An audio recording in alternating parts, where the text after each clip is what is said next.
Show me. Give it a try. Go to the next one. Like this? Next. And then next like this. Okay, so that's fine. Just make it full screen, yeah? Okay, yeah, I could. Is that better? So. In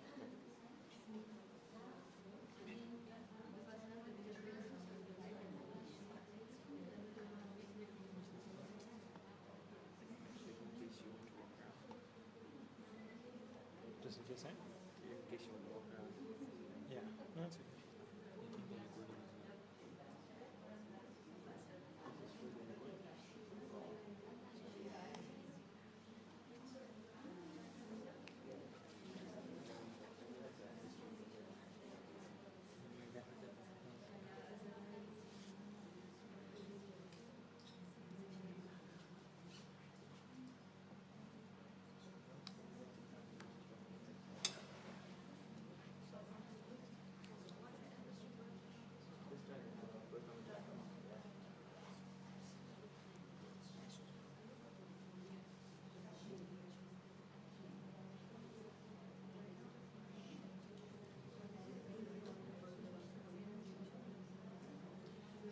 Ready to go?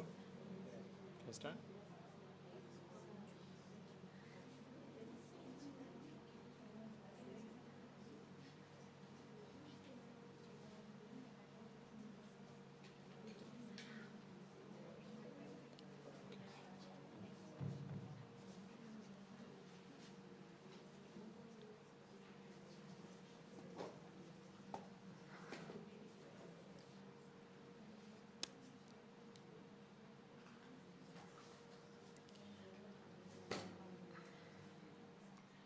أعوذ بالله من الشيطان الرجيم بسم الله الرحمن الرحيم الحمد لله رب العالمين وصلى الله على محمد وأهل بيته الطيبين الطاهرين اللهم صل على محمد وآل محمد وعجل الفاجر واللعن الدائم على أعدائهم أجمعين من الآن إلى لقاء يوم الدين. First of all, apologies for the late start. But it's good that everyone is here at the start because a lot of the important points are at the start, and had somebody come late they would miss a few of the important points.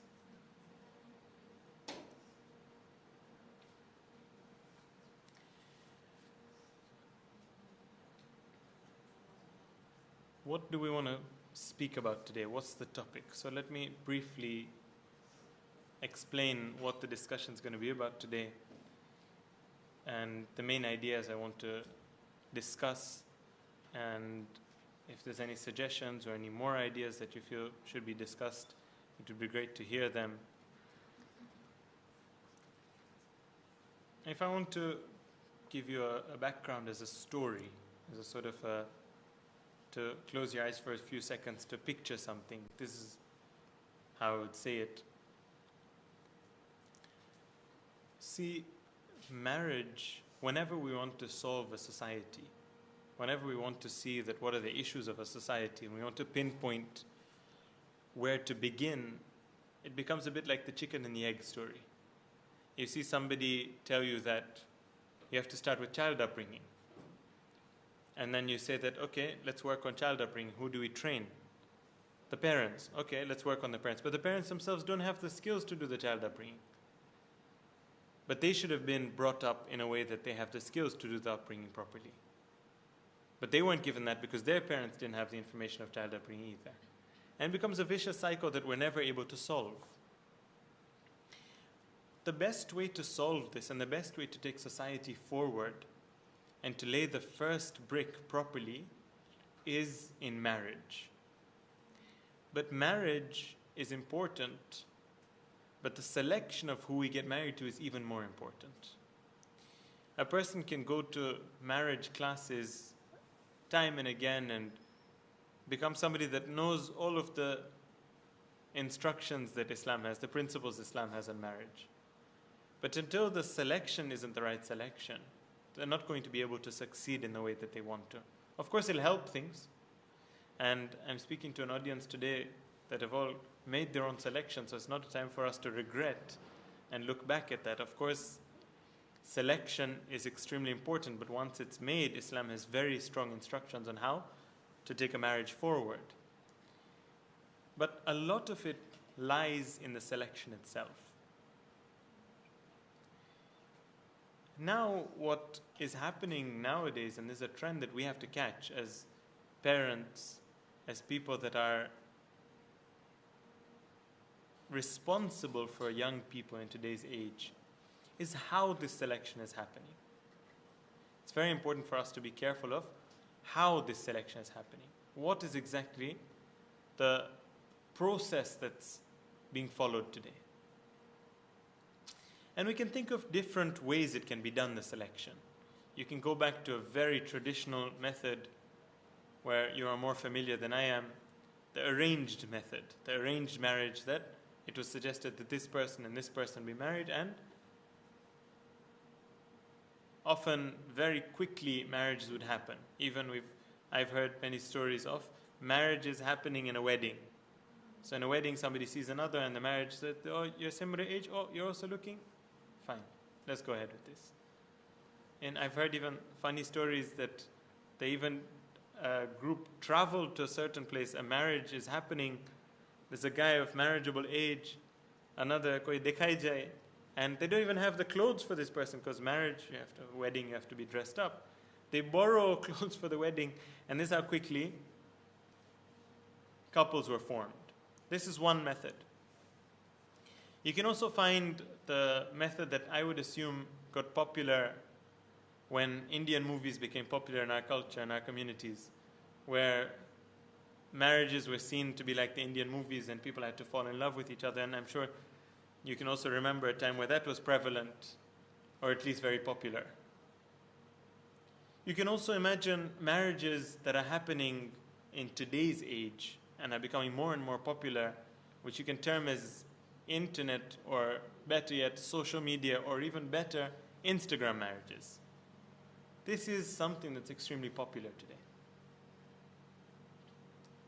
Often parents and people that are responsible for the youth getting married today aren't aware of these marriages. They aren't aware of how these actually happen.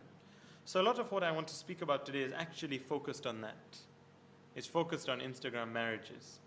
That is this the right way to go about finding a Husayni life partner? What do I mean by a Husayni life partner? We've just finished the 10 days of Muharram. We've understood Imam Hussein, inshallah, better than we ever did, because every year we have to increase our understanding. We want to find my child, my son, or my daughter, somebody that is in the line of Imam Hussein as well. Somebody that shares those values. Now, can this happen through Instagram or not? This is one of the main discussions that we want to have today. And we're going to tackle it from the pros and the cons. Of course, there's certain positives of Instagram marriage and there's certain negatives of it. But let's evaluate this together and think about how we want to take this forward, keeping in mind that selection is the way we can train the next generation. The selections made today will automatically define what the next generation looks like. Like I said, you can look at this historically, you can look at this theoretically, you can look at this in any sense that you want. The way marriages happen in a society define to a great extent what that society looks like, to a great extent. So this is the discussion. Is this something that we are interested in, inshallah? If you're not, anyway, this is what we're going to discuss for a good part of the session. But if there's any other ideas, any other thoughts, please do share them just now so we can include them in the discussion. If there's anything else that you would like to discuss, anything that you came expecting to hear about or anything like that, please do mention them just now.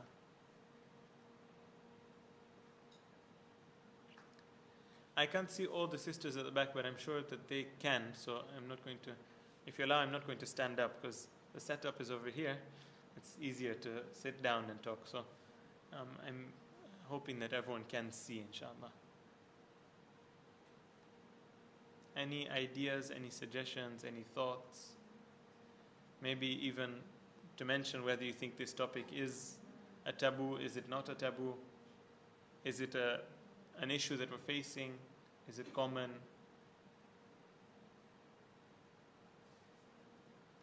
And I think a lot of parents face this trouble when the children come to them and tell them, I don't know if you've been through this or you've heard about this, but we should be aware that this is more and more popular. It's not something that's uncommon today. That the children come and tell the parents that I found someone. And children who have good intentions, they're not trying to do anything wrong, and they come and tell the parents, and parents have different reactions.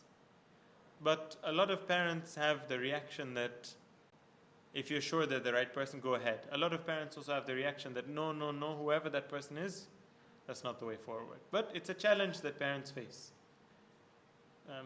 Would anyone add anything?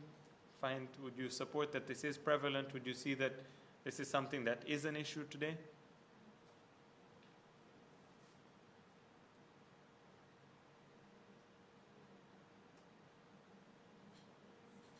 There's really a gap between the parents and the children.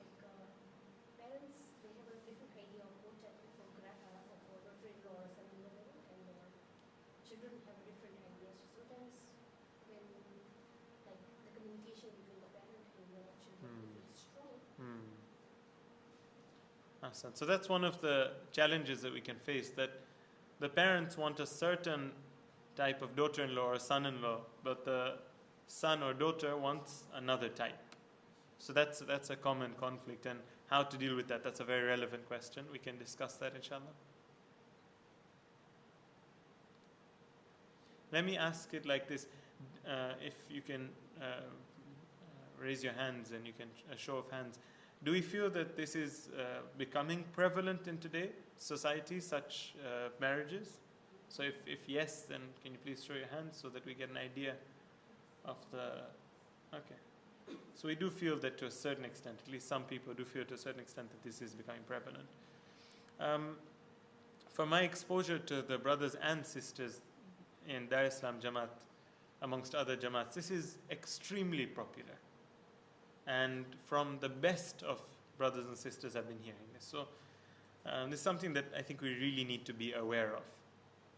Often the same gap that we have between parents and children about who they want as their spouse also exists in terms of understanding.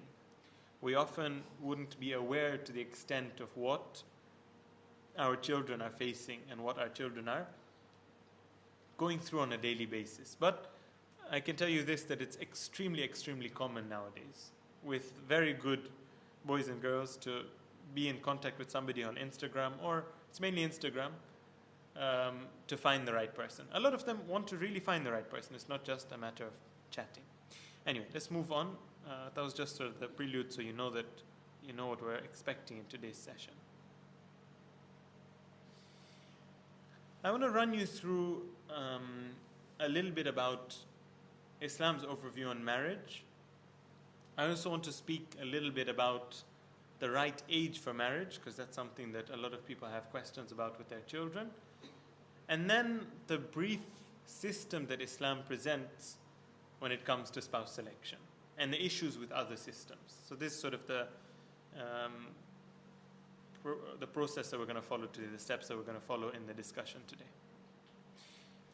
Islam has a lot of encouragement for marriage, a lot. And we hear these hadith when it comes for the time of nikah. But that person is already married at that time. The people who need to hear this are people that are potentially looking for marriage. The font is a bit small, I'm imagining. I'm sorry, that's the way the slides are just now. But I'll run you through them so you understand. We have many ayat and ahadith. If you want to summarize the hadith, it says that marriage is the best institution. Now, when Islam says marriage is the best institution, there's not some sort of exaggeration. There's not some sort of joke. It really is the best institution that is available. What is that pointing us towards? The same point that we started with. If you want to sort a society out, marriage is one of the key places to begin. It's the way of the Prophet. We have many hadith that anyone who doesn't go towards marriage has stepped away from the way of the Prophet. We recite this all the time, right? النكاح من سنتي ومن رغب عن سنتي فليس مني. Right? What does this mean? That the person who doesn't go towards nikah is not from me. But again, we don't take this seriously, unfortunately. A lot of people in today's society are not interested in marriage. Now, a lot isn't that much. To be honest, I don't think it's a very big amount. But it's something that as time goes on, if we don't deal with it, if we don't work on this, it's something that's going to grow. Why? Because the model that we're following today in our societies, whether we like it or not, is the Western model. And this is something that we have to work against. The Islamic opinion is against this model. The Western model today is a model of coexistence. It's a model of people living with each other when they want, when they don't, they move away from each other. They have a life where each is independent on their own. They may decide to have children with somebody at some point in life, and life goes on. And they claim to be very happy as well. And so naturally the model that we're moving towards, of course I'm not saying that this is happening in the next 5, 6, 10 years. This is, maybe inshallah we're able to prevent this. But what people look up to is this. Today it's not uncommon to hear girls say that, I don't need a man. I'm complete on my own. I'm independent. This is not uncommon to hear in our society. Whereas this is exactly against what Islam is telling us. Islam is telling us that anyone who doesn't want to get married when it's the right time is actually not from the people of the Prophet, not from the ummah of the Prophet. And we have a hadith that shows the benefits of marriage. In fact, there's a beautiful hadith from our 8th Imam, I believe. He says that a person who doesn't believe in religion, even if they were to consider the benefits of marriage, would go towards marriage. And he mentions some beautiful points. Beautiful points. I want to mention just one. Time is already started against me today. I started half an hour behind the session, 27 minutes behind the session. But just one of these points, Imam mentions that marriage allows for rights to be placed and channelized in the right way. It's a beautiful explanation of marriage. In fact, if you just think about this some more, you'd understand the depth of the Islamic idea of marriage. One of the keys of marriage, some people say that what's the difference between marriage and two people that decide to live with each other? It's just an Arabic phrase that they say to each other? Is that the difference? The reality is with that one Arabic phrase, what happens is that rights are put on each. The woman has certain rights upon the man, and the man has certain rights upon the woman. And this channeling of rights is essentially the base of society. Surprising from people in the West who in everything want to know their rights, the human rights, animal rights, land rights, the rights of property, the rights of a company. But when it comes to marriage, which is, according to Islam, such a central institution, they want to just coexist without rights upon each other, without any strong commitment. The only commitment that they have to each other is the fact that they want to be with each other. And whenever they don't, they stop being with each other. There's no rights, there's no commitment, there's nothing that can be demanded from the other based on a system. Anyway, this is Imam Rida's hadith that the benefits of marriage are many. And we also have many hadith that say that if you facilitate a marriage, there's great rewards. Great rewards. There's one hadith that says that there'll be a few people, I can't remember, it's 3 or 4, that Allah will give special attention to on the day of Qiyamah. One of them is a person who facilitates marriage. You can see Islam is a religion that's clearly pushing for marriage, to facilitate marriage. The ayat of the Quran say that marry those of your youth who are bachelors. And we have a lot of these hadith and ayat. And there's many hadith that discourage being single. By the way, this is for women and men. In today's world, women usually have this notion that I don't want to be dependent on a man. But in Islam, correct, it's true, women are dependent on men. But in marriage, men are also dependent on women. The dependency is 2 ways in marriage. And we have a hadith that say that most of the people that will enter Jahannam because of their life are people who didn't get married. Why? Because there's issues when a person doesn't get married. There's consequences to it. Of course, when we say all of these hadith, usually we forget the main point behind it. These spiritual benefits and this rank and these amazing virtues and values that you get are all if the selection is correct. If we don't pick the correct spouse in the first place, then these don't apply. If a person goes and picks a spouse that is going to pull him towards Jahannam and says that I've completed half my religion. No, sorry, you've picked the wrong person. And Islam tells us this as well. And then also to live in a correct way. Once you've picked the right person, the marriage that you take forward should be based on Islamic instructions.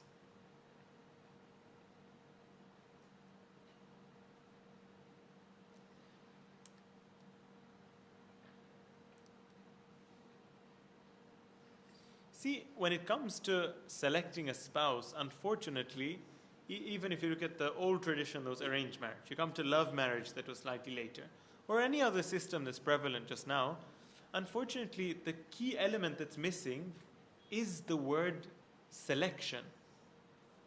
In essence, it's either random almost, some sort of arrangement, if you want to term it as arrangement, or it's something that a connection. Neither of these are selection. We call it spouse selection. Around the world it's called spouse selection. But unfortunately, the practice lacks selection initially. Alaykum salam wa rahmatullah. And the key element of spouse selection is the word selection. And we have to really pay attention to this. Why is this such an important selection and choice that we make? If you realize in our lives we have different choices that we make. We make different decisions, all the way from what should I eat for lunch today to a bigger, for example, selection, where should I go for my holiday, to a bigger selection as, for example, what car should I buy, what house should I buy, what career should I go into. All of these are different choices that we make in our lives. Right? These are all different paths that we have different options at. There's 2 ways, there's 3 ways, 5 ways, 6 ways. In all of these, we're very careful about our selection. In fact, sometimes about lunch even, we're very careful. You see people sitting by a menu sometimes for 10, 15 minutes just to decide what lunch they're going to have. Sometimes eating the lunch takes less time than the time they spent looking at the menu. But unfortunately, when it comes to spouse selection, the key element that we lack is the selection itself. If we really understood that this is actually the most important selection I have to make in my life, probably after choices like my religion and these essential choices that form our life, the most important choice that I have is the spouse, the person I'm going to live with forever. And there's a hadith that we mentioned a few days ago as well, that the Imam says that look who you are taking as a life partner, the one that you're going to make your partner with your money, with your wealth, with your life, your secrets, everything that you know is going to be shared between you. But unfortunately, we lack selection over here.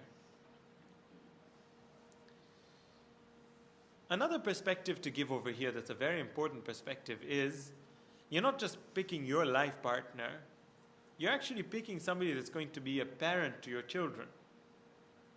When you're picking for your children, a person, you're not only picking a life partner for them, you're picking somebody that tomorrow is going to be the parent of their children. And this is often missed.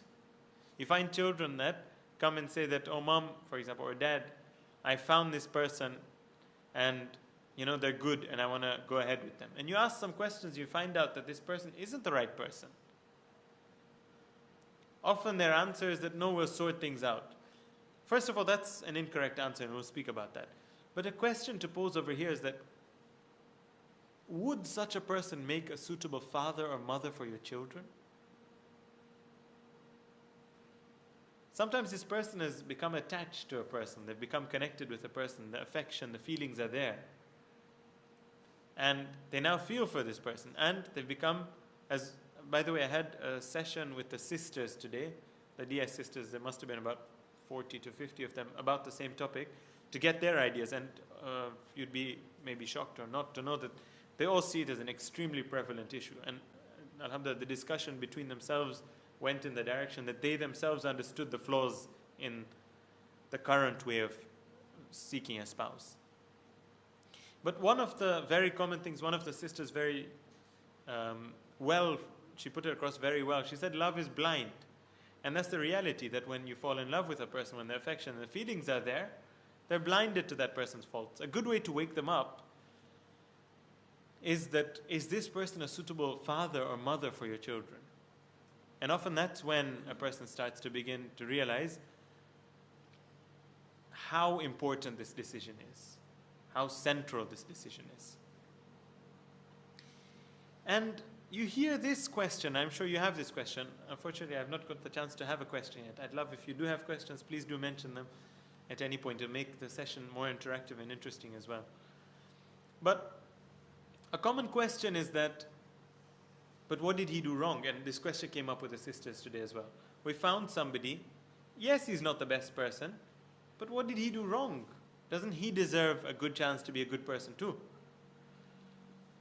The problem over here is that this person is not understanding how impactful this selection is in their life. Why? Because just to help one person, you're sacrificing a whole generation in the future. This one person can be helped in many ways. I told the sisters, if it's a guy, give me his number, I'll speak to him, I'll sort him out inshallah, no problem. I'll try my best. But you don't need to do that through marriage. Find the best person that you can find. Live your life in the best way. Inshallah, you won't compromise the future generations. Unfortunately, you hear this too much. To bring you into the picture more, I hope you're following the discussion. To bring you into the picture more, and I did this example with the sisters as well, it's a beautiful practical experiment. Show them a profile of a certain person, whoever you want to name him, right, or her. I'm speaking to mothers and fathers of boys and girls, and the discussion is common between all. And show them that this person, Mr. X or Mrs. X, Miss X, has these this is how I describe them. Are you interested in marriage with them? And often the answer, because it's a bit of a shady personality, right? They've got some issues. Often they'd be like, Mom, Dad, what are you saying? Why would you suggest such a person for me? But now that same Mr. XYZ or Miss XYZ, when they found them on Instagram and become connected to them, that same person, they're defending that this is the best person for me to get married to. Why? Because there's an attachment. They've become blinded to that person's faults. Then you hear things like, but aren't humans imperfect anyway? Yes? Sorry, presumably we are talking about Shia boys, right? Correct. So, assuming they are not the right selection, Yes. who are those Shia boys supposed to marry? Excellent. Those Shia boys, either of two options. Either those Shia boys, I don't know how to say this nicely, pull up their game, get better, not for the sake of marriage, they get better for the sake of being better. Now marriage can be a push, right? They can see that nobody's accepting. A person, for example, let's say, they're openly known in the society for a certain sin. Everywhere they go, they're not going to get accepted for marriage. They realize there's something wrong that I'm doing over here. Either they take that as a chance, an opportunity to fix themselves. If not, let's say it's not so serious. They have, let's say, a slight weakness. In essence, what happens is Islam pushes a system of kufwiyya. Kufwiyya means kufu. Means two people that are equal for each other. You'll also find a girl that isn't so serious about religion. But the sort of understanding that we're coming into this session is that we want to get the best marriage possible. And that's the sort of the default. And that's what each parent should be doing. Yes, but there are cases that I know my daughter myself isn't one that I would suggest for the best because it wouldn't work out. And this is where a person can look for slightly less.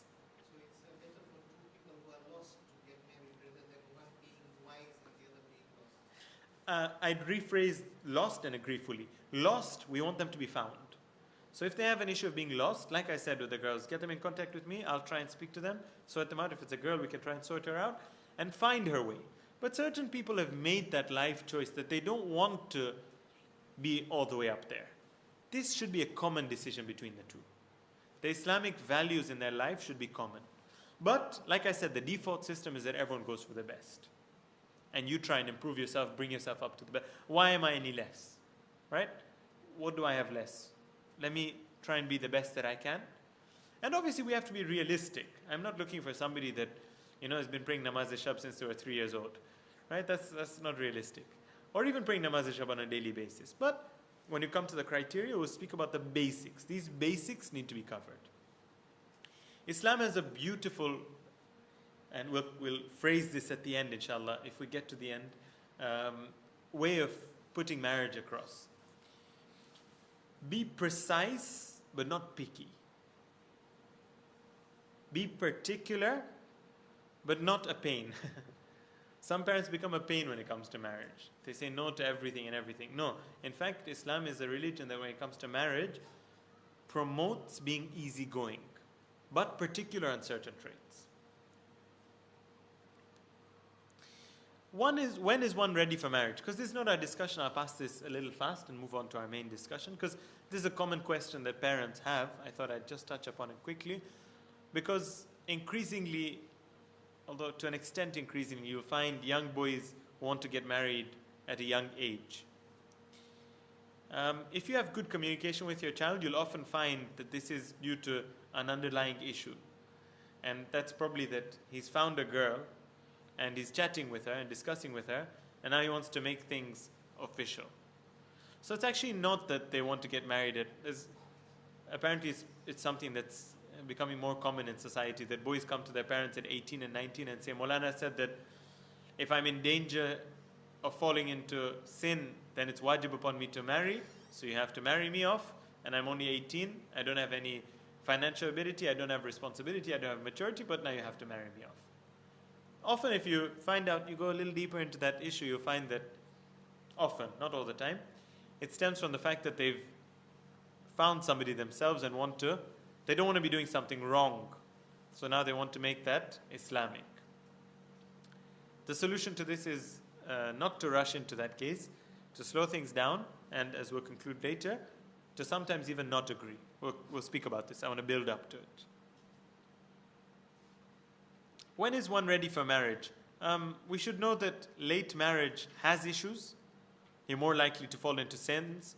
The emotional support and fulfillment of desires is something that catches up with the person. But on the other side, early marriage has issues as well. A person who's not ready for marriage can't take up responsibility. They have a very immature understanding of marriage, and that's why you find that many divorces happen in the first few years of marriage. Why? Because they didn't have an understanding of what they're getting into. They didn't know what there's a common sort of idiom, if you want to phrase this as sort of a picture that you can have in your mind, although it's not completely true, but if we have a wrong perception of marriage, it's fully true. They say marriage is like a fishnet. All of the people standing outside, all the fish outside the fishnet, are wondering why all the fish have gone in that net. There must be something really good in there. Imagine the fishnet in the water has not come out yet. Right? There must be something special in there. There must be some really good food. So they try and get themselves in. But when they get themselves in, they realize that all of these fish are swimming around trying to get out. If a person goes into marriage with the wrong idea, this is the reality. That before marriage, they were just praying that they get married every day, begging their parents. But as soon as now they're married and a certain period of marriage passes, they're just hoping to get out of marriage. Yes? Doesn't the Quran push for early marriages? I recall there was a verse where God addresses that if somebody doesn't have the financial means, don't worry, God will take it. Correct. إِن يَكُونُوا فُقَرَاء يُغْنِهِمُ اللَّهُ مِنْ فَضْلِهِ. We have that, but if you see the rest of the verse, the same verse, وَأَنْكِحُوا الْأَيَامَ مِنْكُمْ وَالصَّالِحِينَ, we've read this verse so many times. The next part of it is وَلْيَسْتَعْفِفِ الَّذِينَ لَا يَجِدُونَ نِكَاحًا حَتَّى يُغْنِيَهُمُ اللَّهُ مِنْ فَضْلِهِ.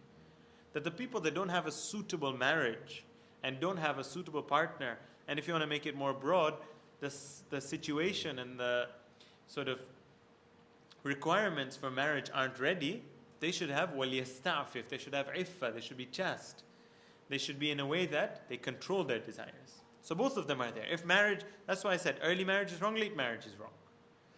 We have to have marriage at the right time. Let me finish this and so we need a timely marriage. What does that mean? Early marriage means that I'm not ready for marriage yet. And the Quran even speaks about this. In fact, we have certain ayat that say, بَلَغَ النِّكَاحِ, that there's a stage where a person reaches bulugh in terms of nikah, in terms of marriage. Not only the bulugh, that's the bulugh that happens at 9 or 14 or 13, but the bulugh that happens at the stage when a person is ready for marriage. So if all the conditions for marriage are not there, this is called early marriage. This is wrong, problematic, it creates issues. And if all the conditions are there, and for whatever reason you're not going ahead, this is called late marriage. So what's the sort of the crux of the time for marriage is the conditions being there, the requirements being fulfilled. So there's no set age for this. We can give indications of age, but each person will have their own age according to the different conditions. You find somebody a boy, for example. Some boys at the age of 20 are ready for marriage. Some boys at the age of 30 are not ready for marriage, even though they're married. You find that in their lives, they're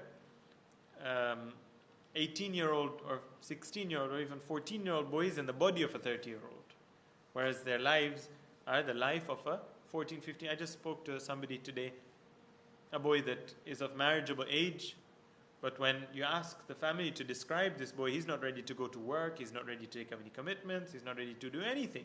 All he wants to do is to play PlayStation the whole day. Let this boy be 27. If this is his attitude going into marriage, he's not right for marriage, he's not fit for marriage. We're not ready to stamp him fit for marriage. You have fit for travel, he's not fit for marriage. And the same with girls. We can set an indication, but as long as they're not ready with the criteria that we speak about, they're not ready for marriage. Indication, from what I gather right now, an age that you want to sort of get with girls is anywhere between, I'm saying indication, please don't quote this as an age. It's not fair, and if anyone quotes this as an age that I'm giving out, I'm not ready to give the age that I'm going to say. Because this is an indication. I'd even say this is 70%. The exceptions of this indication are many. But just an indication. Why? Because a parent should know that what age should I be looking out for these signs for in my children.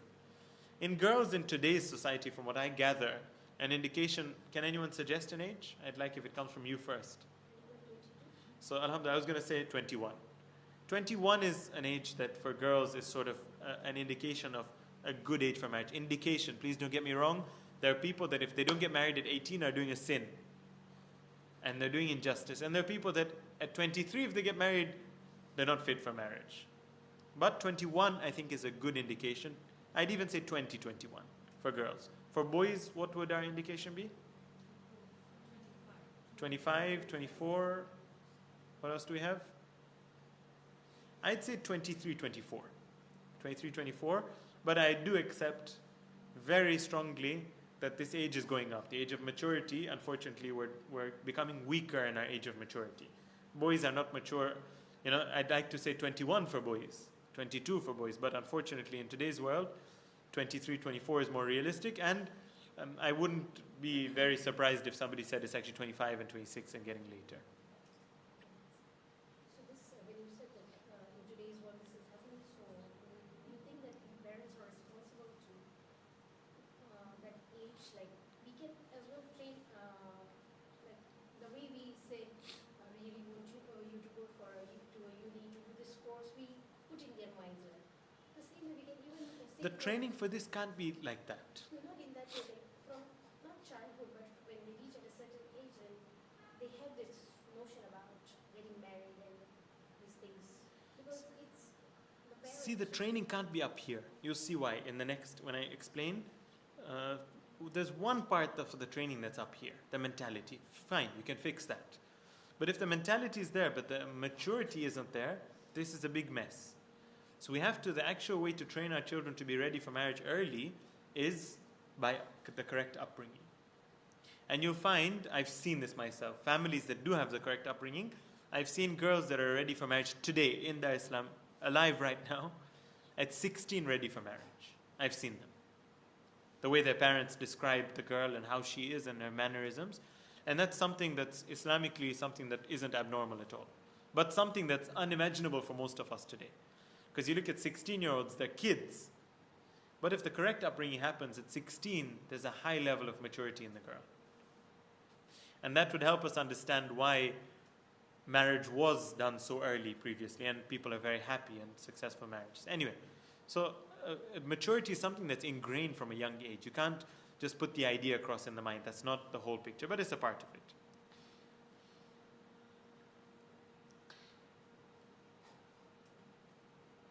This is the verse, by the way. وَلْيَسْتَعْفِفْ, the verse that we mentioned is over here. So because I've discussed this slide, I'm going to move ahead. Yes. Sorry, I would Yes. like to add to what Alina Bhai just mentioned, that we can't just teach our children to be become mature and to understand the institution of marriage. Actually, it comes from childhood when a child sees the father and the mother living a peaceful life and they are happy and they see their parents happy in their married life. That's when a very positive impact happens on the child, that when they grow up to that age, they also want to have a happy life as they have seen Awesome. in their home. Yeah, very much so, very much so. Because Again, I think that's that you can't, if you want to teach a child, you can't just tell them to do. You have to show it Show with them. your action. correct. Yeah, Then correct. the child understands it better. Correct. But there's even more than that to this. That's still, again, the image of marriage in the child's mind. You can create a good image. But they have to be ready to live that image as well. But a part of it is that they see the right marriage growing up. They're exposed to the right information about marriage. Unfortunately, in our community, it's very common to make bad jokes about marriage. Like this fishnet joke that I'm making, it's not a joke, I'm saying it as a reality. If this is mentioned a lot outside, it creates a bad idea of marriage. Maybe this is slightly a taboo topic, but men like to make jokes about another marriage and stuff like this. A second marriage, this is a problem. We have to deal with it. It's not something acceptable because it spoils the image of marriage in society. The second wife, when a person's second wife, is usually that I'm not living a good marriage. If that's the idea going across to the children again and again and again and again, of course, why would they want to get into a fishnet that they see their parents not wanting to be in? So the image of marriage is very important. We have to put it across through actions, but it's a part of the story. It's not the full story. When is a person really ready? We have to really know what we're getting into. And it's like this fishnet over here that I mentioned, right? If you want a marriage like a fishnet, a person can rush into marriage. But if you want a correct marriage, it has to be done with the correct awareness, the correct idea of marriage. That's why marriage is something that we need to speak about in our communities. It's something that should be commonly spoken about. Of course, there's certain elements of marriage that don't need to be spoken about. That's clear.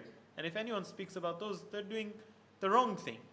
But we can present a very nice image of marriage in a way that people look up to it. It's something that is actually something that you look forward to. It's something that is presented beautifully in our society. And this is something that we need to do, and we need to have a lot of sessions about this. There's 4 main types of maturity that I'll speak about. So now we're actually going to the types of maturity that show a person is ready for marriage. One is physical.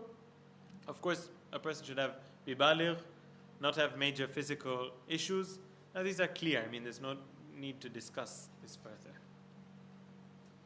The second one is emotional maturity. Emotional maturity has 2 main components that we'll discuss. One is being in control of their own emotions. A person goes through emotional ups and downs throughout their lives. But to be in control of these emotions, to be able to not let these wreck your life, not let these make you a total mess. Of course, we may have a person that I speak to, confide in, that I open up with. That's fine. I may have to, for example, cry or show my emotions in a certain way in a certain time. That's fine. But life goes on. Because something happened to me, because somebody told me something, because somebody hurt me, life comes to a standstill. We know this person doesn't have emotional maturity. Happiness and sadness is natural. To be in control. It doesn't cross a limit where, because of this person's happiness or sadness, everyone around them now has to be tiptoeing around them, right? Like, ooh, this person, don't get on their bad side. And the second one is be able to support a person's emotions. This is also a very important part of emotional intelligence, EQ as they call it. We need to be able to perceive another person's emotions and have the right response for that. And have a suitable response isn't a good word. A suitable reaction for that. A suitable way of dealing with that. That's something that's really important in marriage. If a person doesn't have these, they shouldn't get married yet. This is something that our children, we need to see in them before they go towards marriage. Understand what the other person's going through, right? Empathy is really important over here. Let's move ahead if there's nothing. Is there anything? If there's any questions, suggestions, please do. Otherwise, we'll move ahead. Okay. People are of different types. we have to understand that, right? That some people are angry people, some people have tendencies for jealousy, some people have tendencies. Everyone has their own issues, and everyone has issues. Nobody is free of issues. Number 3, and this is from the male side, that the male side, the boy should have financial maturity. What does this mean? This doesn't mean that they're earning a 5-digit salary, or even a 4-digit salary, or even a 3-digit salary. I mean in dollars, obviously. But they should be on the path to earning. There should be a path to earning. What does this mean? There's 2 main points over here. And the first one is the more important one. Don't be a lazy person. If you see, like the first question I asked about this guy that I heard about today, that the parents are pushing to marry, I told them, what does this guy do for work? And I heard that this person doesn't want to go to work. Big red alert. If a person doesn't want to work, they're not going to, even if they have the best degrees in the world, they have the most wealthy family in the world, this person isn't suitable for marriage. Because they're not ready to work for the money that's needed to run a family. So a lazy person is one that is a no-no for marriage. And the second is they should have some sort of financial plan for the long term. A person says, I'm in university, I want to get married, no problem. What year of university? And I'm in my 3rd year, I'm in my 4th year, I'm in my 2nd year. Have you tried part-time work? Yes. How did it work? I had a very good experience. I was able to earn this amount of money. Fine, okay. You have experience, you're working, you look like somebody that has the skills to take up work, you can consider marriage. How old are you? I'm 18. What's your financial plan for the future? I don't know. I might go to university, I might not go. I don't know what's happening in the future. But I promise I'm hardworking. Sorry, you don't have a serious plan to earning, you're not going to be able to earn. Or even if you do, it's not something that is correct to take the risk for at this stage. So we have to be careful of these 2 points. And we have to also have in mind, this is the point that the ayah mentions, that even though we're doing our work, sustenance is in the hands of Allah. Allah says that you do the work, but sustenance comes from me. If a person says, oh Allah, and there's a clear hadith, a beautiful hadith, that one of the people that Allah will never alleviate their poverty and remove them from poverty is the person who calls out to Allah and doesn't work. Allah will say, no, I gave you the ability to work, and then call out to me. And the last one is the informational maturity, the understanding of marriage. Know what they're getting into. Islam's instructions about marriage, they should be aware of these things. In all of the different stages of their life, we need to know what Islam's instructions are. One of these stages is marriage, and it requires studying. It requires us to find out. There's books on marriage, there's people that they can speak to, there's thoughts, and these are very important. If a person has the wrong idea of marriage, even if they're ready for it, it'll cause them issues. They won't be able to live a married life properly. If a person has all of these maturities, physical maturity, emotional maturity, financial maturity, and informational maturity in terms of their information, then this person is ready for marriage. To what level do we want this for them? We don't want them to be at the highest point of their career, to be the most well aware. They're doing seminars on marriage, and then we say, okay, now you're ready to get married. No, just the basic level that they have the emotional maturity, they have a financial plan, they are aware of what marriage is about. This is ready. And as I said, the age is something that's relative to time, culture, style of upbringing, anything, and these other factors. That's why there's no set age for this. But we can say that if somebody has this maturity, they're ready to go ahead. And as I said, for example, we had these indications that we said in our community, we can indicate a certain age that generally this maturity is achieved by. Yes? Yes? So in these days, the financial maturity is a great issue, right? Whenever, even if a boy wants to get married early, but he's not stable until like 26, 27 years, and then after he finishes his degree, gets a decent job. So, But degree and decent job wasn't what we mentioned. That's true. Don't be lazy and have a financial plan. what about, would you suggest that the parents as well, if they have an agreement, like they say, we will support you until you get one? Naturally, if the child is still studying university, the parents will have to support. But I wouldn't tell parents that go ahead and suggest to the child that we'll support, because that will cause the child to be lazy. That will cause the child to be complacent. Rather, there should be an agreement. See, we have to be very careful, and this is a tip I didn't plan on discussing today, but I think it's worth speaking to parents about this. When a child gets married, whether you live in the same house or not, whether you share bills or not, whether you provide for them or not, they must become independent. Must. We cannot have a husband and wife that are actually still children living under their parents. That's the biggest mistake that you can make as parents towards your children. They must have independence. If they don't have independence, then don't call it marriage. Say that you've taken a new daughter or a new son in the house, or you've given a son to another house, or however you want to term it, and that's what you're doing. It's not called marriage. Marriage means that they need to be their own unit, working on their own, self-sufficient, independent. This is extremely key in marriage, yes? So economically, let's take like Islam, for example. There are many families that parents live together with their kids, and usually there might be a family that has youngsters like 18, 19, and they're all working, but the entry-level salary is usually in Islam is quite Low. So the parents themselves depend on the kids being with them for as long to be able to pay the rent and whatnot. So now if somebody is getting paid 700 to 1 million shillings, it's not much. Now if suddenly that person is mature enough to get married and then he brings in a wife, They can't cover their costs. say, "Hey, I can't cover the cost," so it may lead to a split with like an independent family and then who's now going to take care of the parents.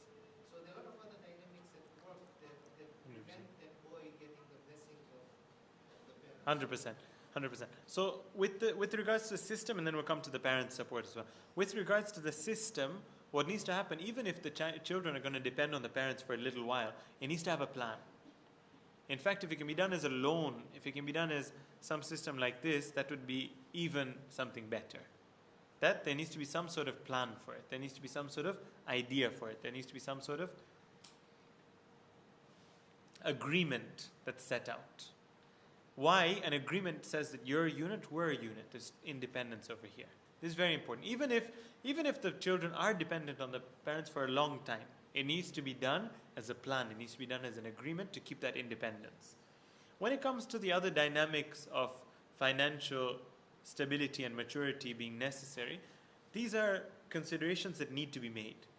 Of course, they need to be made. Let's say, for example, we tell the child that don't be lazy, be on the path to money, get married. Now, when they look at home, their parents don't have the provision to provide for a daughter in the house. And not only a daughter, right? They need their own space in the house. They need their own certain furniture, whatever. They need their own requirements. Living as a couple adds, for example, certain expenses. Now, this obviously doesn't apply over here because it's not possible. What I'm saying over here is the level where they're ready. But sometimes they're ready, but it's not possible. It's like, for example, a guy says, I'm fully ready to get married, but there's no girl in the society that's ready to get married. Right? This is from the guy or the girl's side. The child's side, this is the requirement. But then, yes, for it to be realistic and for it to be realized, there are certain other considerations that need to be taken into kept in mind. It may take years also for Yes. somebody's salary To reach a level where they can support. It becomes impractical for a boy to wait that long. Correct. But then again, we have to be, for a salary to reach, this is where now, let's say, for example, a person doesn't have parents that can support them. Right? They're on their own. Their salary, like you said, right now is 700,000 shillings, 800,000 shillings a month. Are they ready for marriage on their own right now? It's very difficult. Either he has to find somebody who's ready for such a life, which is very tough, or they need to delay it to a certain amount. But what this delay, it has to be a strategic delay. Why? In two senses. One, that a person looks hard to gain more money. Not that they just continue working like this and say that I'm waiting. No, if you're really waiting, then work on it. Work double time, work 2 shifts, find a better job, spread your CV around, get your name around, do something to progress in that sense. That's one aspect. The second aspect is, until when do you want to progress? A person reaches 1 million, 1.5 million, 2 million, 3 million, 4 million, 5. When are you going to wait until they're just waiting? No, I need to attain financial stability. No.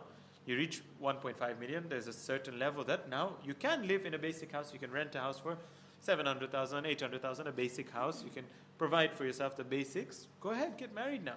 So it needs to be strategic. So a minimal independence. Minimal independence. and to work on it. Yeah.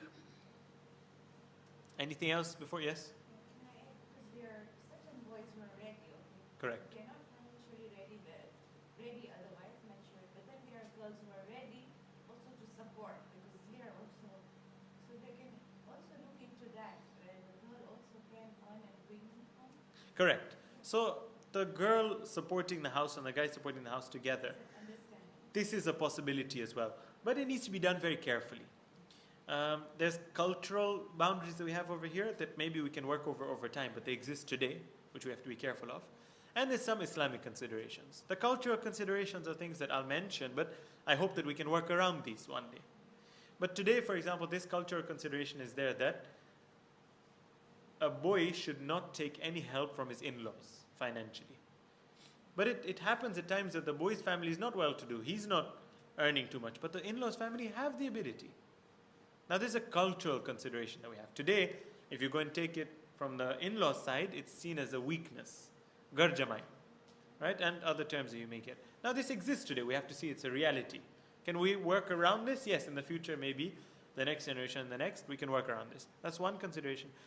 Islamically, the system Islam has for man and woman in the house, is it male leadership? Is it woman leadership? Is it joint leadership? What is it? Islam doesn't promote male leadership or female leadership, man, woman leadership, or joint leadership. It promotes leadership of the truth. When the right opinion is there, both should discuss, the husband and wife, whatever the right opinion. Sometimes it's with the man, sometimes with the woman, sometimes it's neither. They can find from a third person. Whatever the right decision is, to go ahead with that. But the exterior aspect of the family, the one that represents the family in the society, the one that's present in society, is the man. So naturally, the position a man has is a delicate position over here. Decisions have to be made together, don't get me wrong. There's no dictatorship. But the representation of the family, and where there's a conflict of decision and they can't come to a conclusion, here has been given to the man for certain reasons. Just for argument's sake, I can say that it had to be given to one, right? Otherwise it causes quarrel. But there's other reasons as well. In the man's personality, Allah has put decisiveness. And that's one of the qualities a man has. And on the other side, the woman has further precision. And you can find this in a lot of quarrels that happen, is usually because the man wants to go ahead with things and the woman wants to do it properly. Right? I have a lot of experiences where you're clearing your house for majlis, and the way I clean the room is a very practical way, I'd say.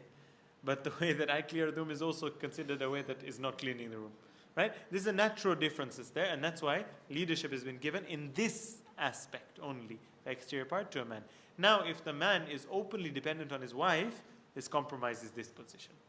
Now, this needs explanation. I'm sure there's questions. Let me take one or two, but we'd have to explain. Yes, please. Yeah, I was just wondering, in this day and age when women work, so Islamically, does a man now have a right to expect the wife to work if she is capable of working? Expectation, no. No. There's no expectation from the Islamic perspective, rooting itself back in the very same concept, that the breadwinner, the one that represents, should be the man. That's why there's no way that a man can expect the wife to work. But of course, if the husband and wife are understanding, they themselves decide that I can also chip in. It'll help. And like you said, sometimes there's families where the woman is actually the breadwinner. But they should never be the one that shows this to the man. The authority in this very exterior sense should be in the hands of the man. Anyway, this is marriage now. We can explain this further. I'm sure there's questions. If there is any time we can speak later, I can address this further. But let's move on with our discussion, because we have only a few minutes left and I haven't got to the crux of the discussion. So can we move on over here? Anything else before we move on? Okay. Now, when we understand the importance of marriage, we've understood the right time for marriage. The next discussion that comes up is how to find the right spouse. Like I said, as we started with, and I'm sure the ideas have been going around in your mind, we're going to conclude with this just now. See, the problem with the issue, the arranged marriage suggestion, is that you can have people that really don't click. that people that really aren't made for each other. Very good people, both good people, but they just aren't made for each other. There's issues that they can't overcome. Or even if they do decide to overcome, it's going to cause a very painful life for them. It's going to cause a very tough life for them. And arranged marriage has this flaw. Another flaw that it has, so there's one issue.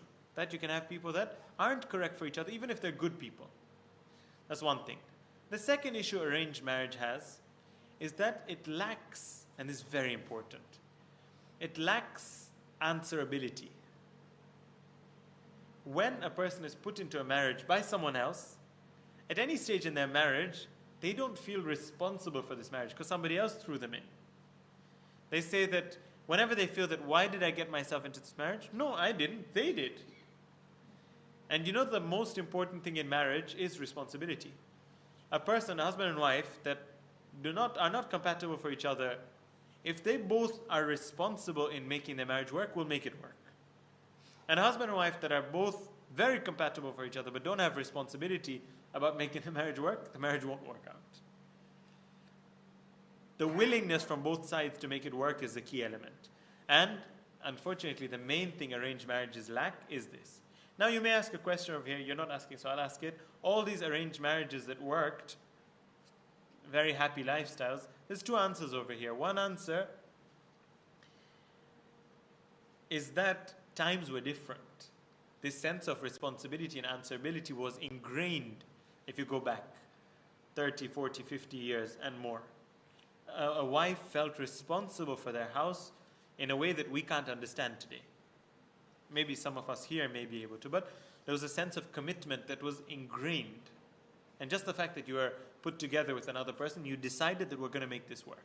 This doesn't exist today, to a great extent. The second and maybe a more complete answer is that the marriages that we had from arranged marriages worked. But Islam doesn't only want a marriage that works. It wants a marriage that thrives. It wants a marriage, and one of the Marajas say this, that an Islamic marriage is one that the love in that marriage increases day by day. Increases. It'd be hard to find such a marriage, I think, in our communities. I hope it exists, and I'm sure it must exist in certain families. But it's something that's not very common. So that's the issue with arranged marriages. Sorry, I don't have slides on this part. I didn't get a chance to make them. I have my notes, but please, if you are taking notes or mental notes, please, this is the crux of the discussion. Often when a class doesn't have slides in certain places, you feel that, okay, this must not be the important part of the class, but this is actually a very important part of the class. So that's the problem with arranged marriage. The problem with love marriage, which I touched upon at the start as well, is that I can say again two major issues, and these are both major issues. I'll start with the slightly smaller issue, is that you're trying to bump into the right person. This itself is a flawed idea. In smaller decisions in our life, we never work with this theory of bumping into something. Let's say you want to ask something as simple as a car, right? And let's say your budget is only for a used car. And let's say you seriously need this car, right? For example, they've told you at work that from tomorrow, you need to get your own car and travel to work, otherwise we won't be able to keep you. Fine, you have a week. After the week, we'll lay you off if you don't have your own car. And you have the funds for it. You've gathered $4,000, $5,000. You've got these in your hands. You want to buy a car, 10, 12 million shillings. This is your budget. You know your budget. Now, do you just hope to bump into a car? Do you hope that when you're driving down the road, for sale, let me contact this one? Or do you go to an agency and tell them, look, I need a good car in 10 million shillings, 12 million shillings? Of course, you don't want to bump into it. Why? Because you're limiting yourself. An agency can show you 100 cars or 200 cars or 500 cars that match your criteria. And you'll be able to weigh them up. You can try the car, you can check the specs, everything. But bumping into a car, max in a day you can bump into 5, 6, 7 cars. That's not something that's smart. The same in love marriage, right? If there's a community in their Islam, right? If you take, for example, 9,000 people, 4,500 men, 4,500 women, right, of marriageable age, maybe we can say 1,000, 1,500 girls and boys, maybe, whatever, 500. By bumping into people, you're limiting yourself to 5, 6, 7 people that comment on your Instagram story. Or, for example, you bump into at work. That was common more maybe in the previous times, that, at work you see a girl and, it goes ahead like that. Or outside mosque. Outside mosque, how many girls can you see? How many boys can get seen, right? See girls. Very limited. But if we get to, and I'm not saying matchmakers over here. We'll speak about matchmakers briefly. By the way, if anyone from the team can tell me how much time I have. I've passed my main time. Do we have extra time, stoppage time? Is anyone from the Maz team over here that can advise? If they can find out, please, and let me know. If you can maybe ask Sugainaba and let me know. Because I think maybe Mahmoud uncle will also be waiting. So 15 minutes is good for me. If I can finish up in 15 minutes, that'd be ideal. I started 26 minutes late, so I'm ending 11 minutes early, so that's good. If you're trying to bump into the right person, you're limiting yourself. If we have access to a good way to find more people, we can find the right person in a better way. There's one issue with love marriage, it's a serious issue. The bigger issue is that we become blinded. And the Holy Prophet says this, حُبُّ الشَّيْءِ يُعْمِي. When you love something and you become attached to it, it blinds you. And it's a reality. That when a person, and should I give you a proof of this? How do marriages happen in the West today? This is how they happen, right? You bump into the right person, you chat, you find that you're good for each other, you may have some discussion, some communication, go out a few times, and then they sort of start going out with each other, right? That's how it happens in the West. We've seen it in the movies at least. And it's the reality. I'm telling you based on research that I've done. When you look at psychology websites today that talk about the stages of marriage, this is from Psychology Today or Psychology USA, one of these two. I have it in my other slides, and I have the link as well. And it's common. If you search it online, you'll find it. The stages of marriage. The first stage of marriage for the first few months is called, we have 15? Okay, so 15 from now, which means I can end at 17. That's good. The first stage of marriage is called the infatuation stage, which everyone goes through because a man and woman have got together and naturally that's what's going to happen, there's infatuation. But after the infatuation stage, the stage that they mention is called the realization stage. And they describe it like this. They say that this is the stage where you realize this. And they say stronger words than I'm going to say, but what did I just get myself into? Why? Because you fell for this person, you were blinded. 6 months later, you realize that, wow, this person is really, really rude. This person is, for example, really, really not careful of their personal hygiene. This person is, for example, really, really, really has a serious anger problem, and you didn't know about it. Well, you did know about it, but you chose to be oblivious towards it because you weren't careful at the first stage of selection. Islam says we don't have a realization stage. All the realization happens before the connection. Before you fall in love with a person, know who you're falling in love with. It's hard to find an example of attachment to the opposite gender, similar to the opposite gender. But let's say, for example, we're attached to, let's say, a place, for example. Let's say that I know that I'm the type that wherever I decide to live, I'm going to love that place. Let's say my personality is like that. Wherever I decide to live, I'm going to love that place. What do I do first? Do I just end up in a random spot of the world and start falling in love with that place? No, I pick the best place. Where are the job opportunities? Where's the weather good? And then I attach myself correctly. Why? Because if I attach myself, if I create that affection and those feelings with a place, and 6 months down the line, I've put all of my investments in that place, and then I realize, wait a sec, this place is a place that's actually really, really hot, really, really cold. I can't live over here. The altitude is so high that I can't breathe over here properly. It's too late now. Marriage is the same. That the husband and wife and the boy and girl are going to get attached to each other. But this attachment will subside, it will wear off. And if there's no backing, we enter the realization stage. When the backing is there, in fact, when this attachment subsides and it becomes less, the real love begins over there. The real, what Islam's love is based on, being open-eyed. Islam tells you that know who you're getting married with and get married with them, knowing what their faults are and their strengths are, and pick the best available. When you do that, then the marriage is going to be one that will succeed. But if you don't, be one that fails. How can I make this practical for us? What does this mean? So, to summarize, what's Islam's view on marriage? Islam says that find out about the person before you get attached. Do research about the person before you get attached. How do you do this? You have to find out through people that know that person. For example, you have a daughter that wants to get married. The daughter, a proposal has come in, or a proposal hasn't come in, either way, from a certain guy, or you're looking into a certain guy. Somebody's told you, your friend has told you, jo tapas chokri che, chokro saro che. And there's no proposal, but there's this name being floated about your daughter. What do you do over here? Do you get your daughter to start speaking to that person first and see if they're compatible? If you do that, you know what will happen? If they start speaking to each other, they don't know each other properly. The image each will present of themselves is a flawed image because you're across a person that's a potential spouse. You're going to present the image of yourself that if anyone else saw this image of you, they wouldn't believe it's you. Right? Sometimes, for example, when they're speaking like this at this stage, the girl says, for example, that, oh, sorry, something's come up, I'll be back in 20 minutes. He'll sit over there for 20 minutes waiting. 20 minutes becomes an hour, he'll sit there. 2 hours, he'll sit there.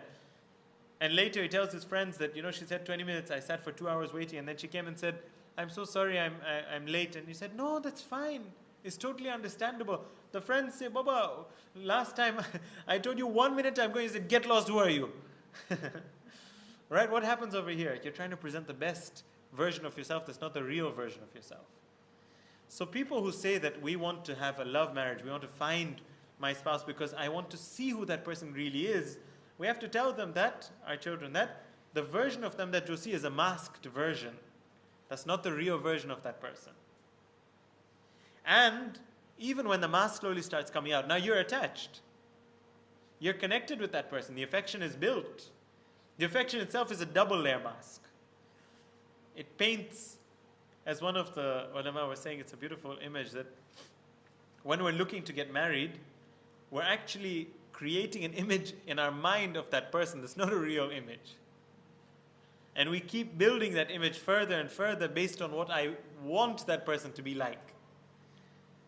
Right? When you tell, I've spoken to so many of these people, there's just a recent person that they're like, but Sheikh, she's the best person that's there. She's the ideal person. I tell them that, sorry brother, but really I know you're honest, but really you're blinded to their faults. No, I'm not.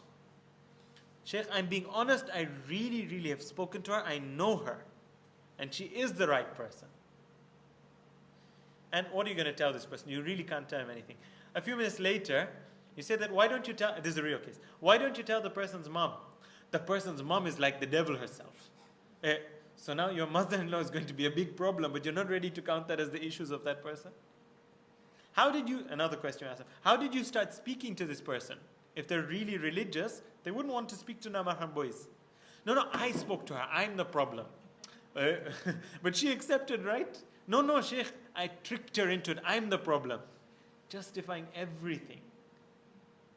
Once somebody even said, physical defects. No, but Sheikh, we're ready for that. But see, it's like buying that car. Why pick, and then they start saying, don't you say that marriage is going to have ups and downs? So here, these are her downs. We know that these are issues. And the response I tell her is that when you buy that car, know that any car that you buy is going to give you issues. Any car that you buy, the best car in the world, 1 year, 2 years, 3 years, is going to face issues. So just the fact that any car is going to give you issues, does that mean you go and get a car that already has issues? You pick the best car available, and issues will come, don't worry. You want issues to come, they'll come. But don't pick a car that has 5 issues to start with, because 7 others will pop up later. Better pick a car that doesn't have issues, 2 will pop up later. Be ready. And you'll need extreme patience. In marriage, even if you marry an angel, you need patience in marriage. And of course, all of us are married and we're more aware. So it's very important that this isn't the way we take this forward. It's very important that marriages, it doesn't become a trend of Instagram marriages, because, like I said, it's hoping to bump into the right person, which is flawed, and you're going to attach yourselves to a person that you'll be blinded to the faults of. And then whoever tells you whatever about that person, you're not going to be ready to listen. Literally, to the extent that this boy that you're talking about is on drugs. No, but he's promised to leave his drugs. Since we've been speaking, he's reduced. Reduced? You want to get married to somebody that's reduced doing drugs? This attachment is very dangerous. Islam says, think properly first. Find the right person through their specs, like you do with a car, a house, any big decision you're making, career choice. After you found the right person through specs, and it's got a procedure that I won't be able to explain, and I wasn't planning to go through. Islam has a proper system where you're supposed to research about certain traits, and then after that, after the research about certain traits, without any connection and without any discussion between the two is done, then there's a stage where there's discussion between the two, and there's actual communication between the two. And they're allowed for emotions to be free. They're allowed to see if you click. And you know what? If you don't click, don't go ahead. If you feel that we're not compatible, don't go ahead. But the primary work isn't to click. The primary work is to find out who this person is. Who am I taking as a life partner? Do they represent Husayni values or not? If they do, and as I said, there's a criteria. If anyone wants more information, there is a course you can find online that explains this in detail. It's on a website called babalrida.com. Babalrida.com. You can search over there. Bab al-Rida, spouse selection. You'll find the course over there. Maybe 3 hours. It's 3 and a bit hours. And it's explained in detail how to go about the process. But my discussion isn't that. My discussion right now is that there is a process. We have to find out about it. Islam says, go in with your intellect, even to the extent that look at the different options. For example, if you're a girl, my discussion was general. There was no specific of a girl or a boy. If you're the girl side and proposals have come in or somebody's been suggested, look at these proposals or suggestions as profiles, as A, B, C. A has these strengths, these weaknesses. B has these strengths, these weaknesses. C, and the child themselves should be making these decisions, not you. The child themselves has to make these decisions. And we have to help them to make the decision, but not impose decisions upon them. You know why? Because the same issue with arranged marriage will come again. You pick the spouse for them. Tomorrow issues come up in their life. They'll call you and say, Mom, I told you he wasn't the guy. Mom, I told you she wasn't the girl. You are the problem. You've caused issues in my life. And they're not ready to bear the responsibility of their own choice. They have to make the choice. But we have to show them the way to make the choice. And the way is that you evaluate each one, strengths and weaknesses. There's 5 main criteria, because I don't know how many people will go and check this course. Religious practice, characteristics, means anger, jealousy, envy, ego. How many people right now, when they asked about why you don't want to get with this person, very egotistical. But you spoke to them for 6 months. In those 6 months, they were angels. They spoke with kindness and said that whatever you want will be what we do in marriage. We live where you say. And then after marriage, after a few months, you see the ego popping out. Ego is one thing to be careful of. Number 2. 3, being rational. It's very important for the husband and wife both to be rational people. Why? Because in arguments and differences of opinion, which will come up in marriage, the key to solving them is being rational, to use the intellect. 4th is the family background. By the way, these are in orders of importance as well. The last ones can be compromised. 4th is family background. It's important they come from a good family, but it can be compromised if the other 3 are very strong. And 5th is certain compatibilities in terms of their age. The guy should be ideally a year to 4 years older, ideally, but there's exceptions. I said it's number 5. In terms of their looks, they should be compatible. They should both see each other as generally attractive. In terms of their cultural background, they should be similar cultural backgrounds, because it causes it's difficult to be with a person that's from a very different cultural background. Educational backgrounds, the man should be higher or equal, or the woman should be a humble personality. Economic standing, demands that are there for has 5 under it as well. You can search this on that course. They're each explained in detail. But Islam says do research about these. From who? From people that know that person. People that they've seen the real face of that person, not the masked face of that person. Classmates, roommates, some madrasa teachers that have got really close to those students. Other people that know them well. And there's a way to do this, again explained over there. Once that research is done, the boy and girl, if both sides are happy with their research, should meet, should have discussions, should see if they're right for each other, should discuss matters of importance. Usually this is where we kick in. We're good at this part.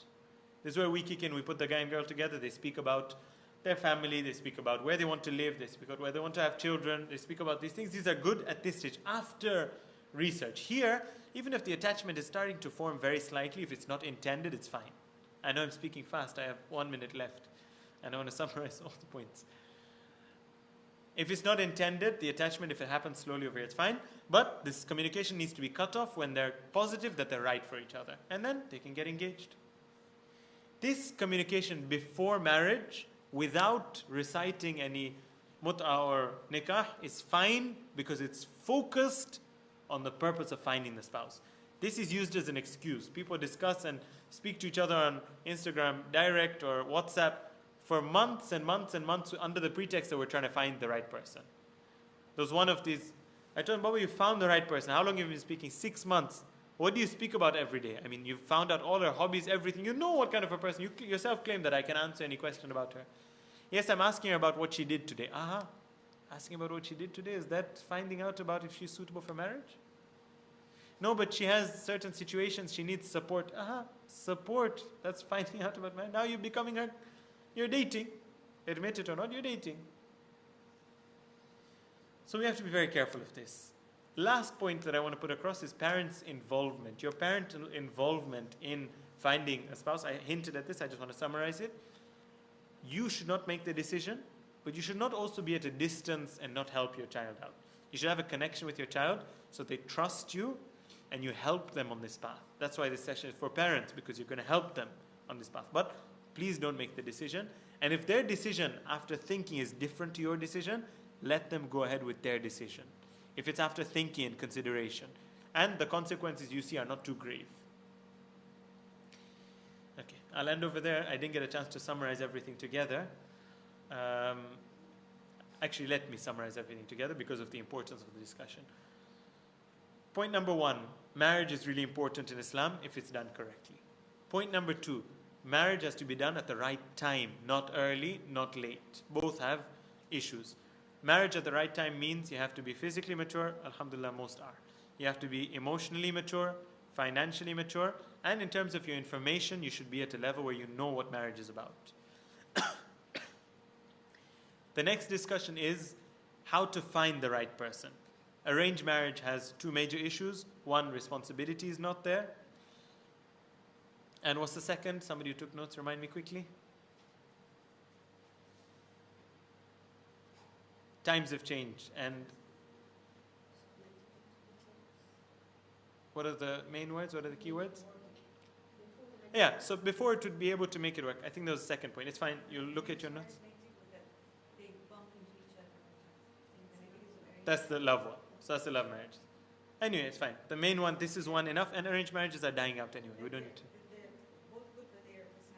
Yes.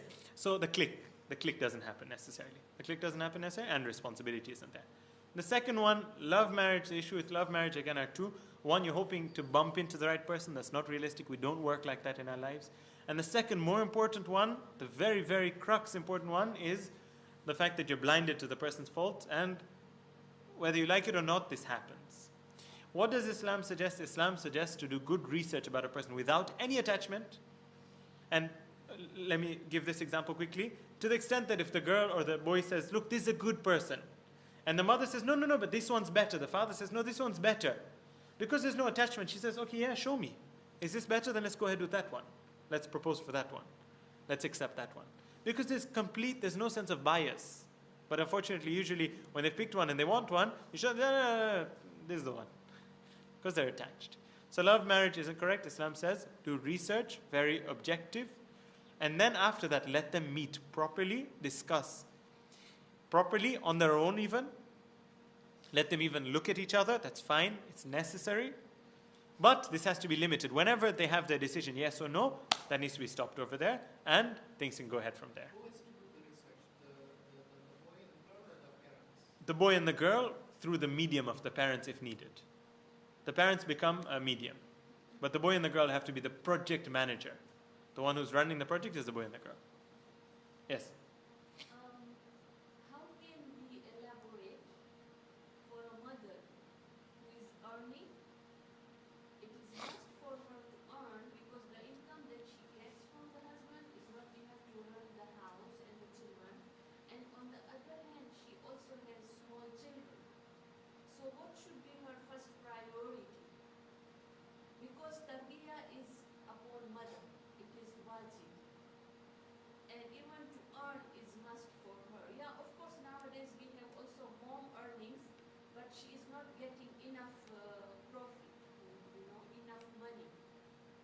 what should she do now? Yeah. And they also want to live independent life.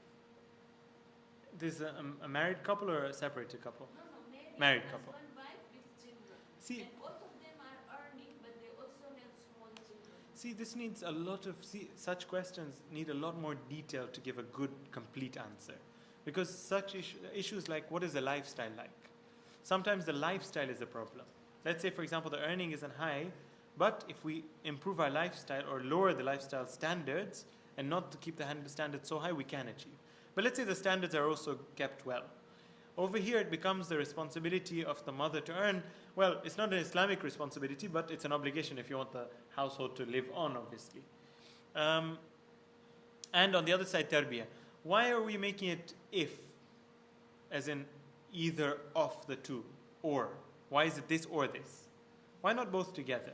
We can manage both together. Yes, of course, there are certain very particular situations where the wife needs to earn and it would require a whole day to go into that work. But sometimes there's productive solutions that we can come up with that she can also earn and also cater to the children. We have to think of these solutions. If really it's not possible, of course the earning would be ahead in the sense that if you don't earn, the kids won't live. Or they live a very tough life, and that's not positive. But like I said, standards need to be analyzed over here. Why can't the husband's economic activity be boosted?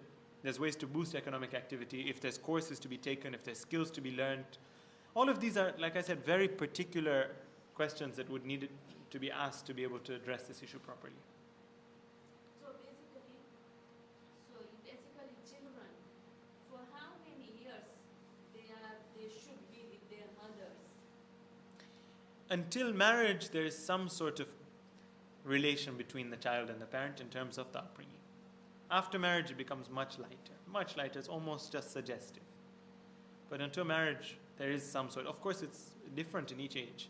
It would be a lengthy discussion on child upbringing. But the beginning few years, the children they have to be with their mothers. Correct. And here, if the mother goes out to work, Yes. then she has to leave her children. Correct. Like I said. How can we balance? Like I said, there's a lot of different things we need to explore in this particular case. The husband's economic activity, the children's lifestyle, how old the children are, what work is required, is there no other financial options? There's a lot of different factors. As a general answer, it's very tough to give a general answer, but I can say that there should be a balance between the child's attention and the financial activity if needed. There needs to be a balance, both. We can't say this or that. That's not correct.